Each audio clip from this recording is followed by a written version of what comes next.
I just saw Jessica Jones Season 3, and I must say, I'm gonna miss these Marvel Netflix shows.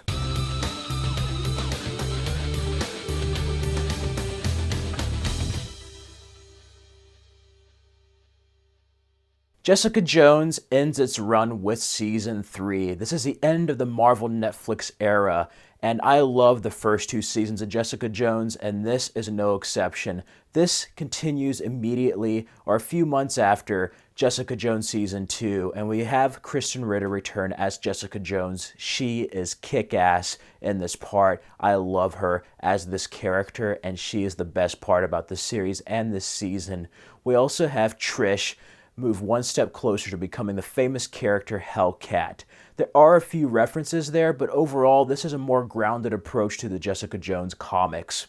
We also have the additions of Benjamin Walker as Eric, who serves as a new love interest for Jessica Jones. And then we have Jeremy Bobb as Gregory Salinger, who's pretty much the season villain. Jeremy Bobb as the villain is pretty much like Dexter and Ben Point Dexter from Daredevil put together. Overall, this season was a very well done season. I like the emotional stakes. I love the way the cinematography is. Kristen Ritter is actually a director for episode 2, and that's just an episode focusing on Trish and what she's been up to since season 2. And again, this is a 13 episode run, and it does suffer from that kind of slow pacedness that the Marvel Netflix shows are known for. In many ways, a lot of the slow scenes are mostly with Hogarth. Carrie-Anne Moss returns as Hogarth, and she really begins to show more of her true colors in this season. And also, Trish is a very annoying character. There's just something about her that's just so judgmental and so self-righteous against Jessica Jones. And she doesn't see what she did wrong last season. Like, she's very much an anti-hero hero in a way, but I don't want to hear it. Another con I have against this is that they kind of powered down Jessica Jones. That being said, there are different type of challenges and obstacles. Nobody's going to really fulfill the shoes of the Purple Man, David Tennant from season 1, but this is a very different villain in the fact that it doesn't match Jessica Jones physically. This is a villain that challenges her mentally. So it's more of a strategic foe. It's a much more intelligent foe. And it's very different there. Also, now that she's a private eye and doing good work, she's more seen in the public eye now. Her actions are speaking volumes with the media and the police, so there's more at stake, more to be held accountable here in this season for Jessica Jones.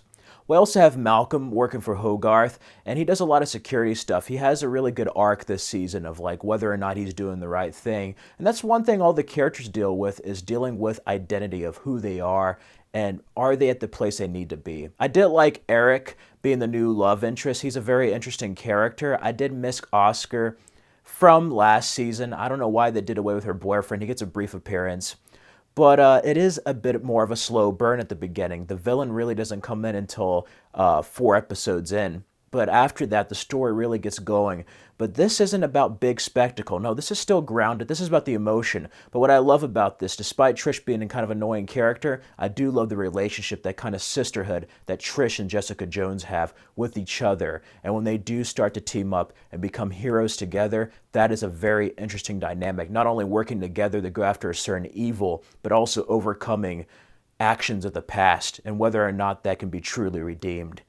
A very interesting factor in this season. And we get to see a Jessica Jones who's more sure of herself. You know, been there, done that. If you're a fan of Jessica Jones 1 and 2, I would highly recommend this. To me, season 2 still the best, but this was a solid season.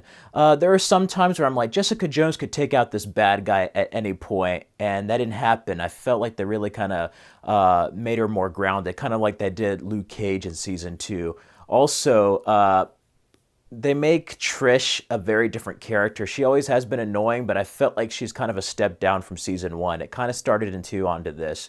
But overall, this was a fantastic ending. There's a few surprises, and if you're a fan, you're going to love how this ends, not only for Jessica Jones, but for the Marvel Netflix shows. So I have to give Jessica Jones a score. I give it an A and a 4 out of 5. This is a solid season. It's a bit slow. It's a bit tedious and mundane in some parts, but if you've watched the first 2, you're not going to regret seeing part 3. That's my non-spoiler scores. Again, you can follow me on the Stardust app at Fred Film Fanatic and subscribe for more videos.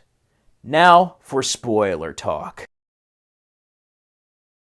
Spoiler talk. I love the villain being Full Killer. It was so cool that they used that villain from the comics. I also liked that Eric turned out to be Mindwave from the comics. That villain was so evil when he killed Trish's mother, Rebecca De Mornay's character. That was so shocking. Him stabbing Jessica Jones, you don't know she can get hurt. It caught her off guard. And I thought Mindwave was a little bit going to be a bad guy or in control. That didn't happen, but he definitely wasn't a trustworthy person. I love Luke Cage's cameo, but Trish has always been annoying to me, and I love how they made her the true villain of not only this season, but the series in a way. She's the villain, and it's heading towards that showdown between Jessica Jones and her fighting, and that was such an emotional climax that you felt. It was like building these past two seasons, and again with everybody's identity. I also love Malcolm basically doing some like vigilante stuff on the side, but then basically trying to get away from Hogarth. He sees that she's doing the wrong thing, and she starts to show her true colors this season, representing Salinger and stuff like that. I like Detective Acosta. That was pretty good with the stuff there. And overall, I was just really surprised of the quality of the show and the stuff that happened. I do wish that Jessica Jones took care of Salinger. Like, she could have easily beat him, but I love it when he like called the police and was panicking. He set little traps for her. And again, that goes with her being in the public eye now.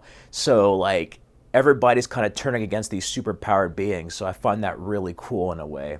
Overall, it was a nice nod, a nice ending with Trish being put in prison, the slight hint of the Purple Man having a cameo, Luke Cage again. I love that. I hope Luke Cage and Jessica Jones have children. And again, the more things change, the more they stay the same. So even though it kind of played it safe, it was a worthy ending to Jessica Jones and the Marvel Universe.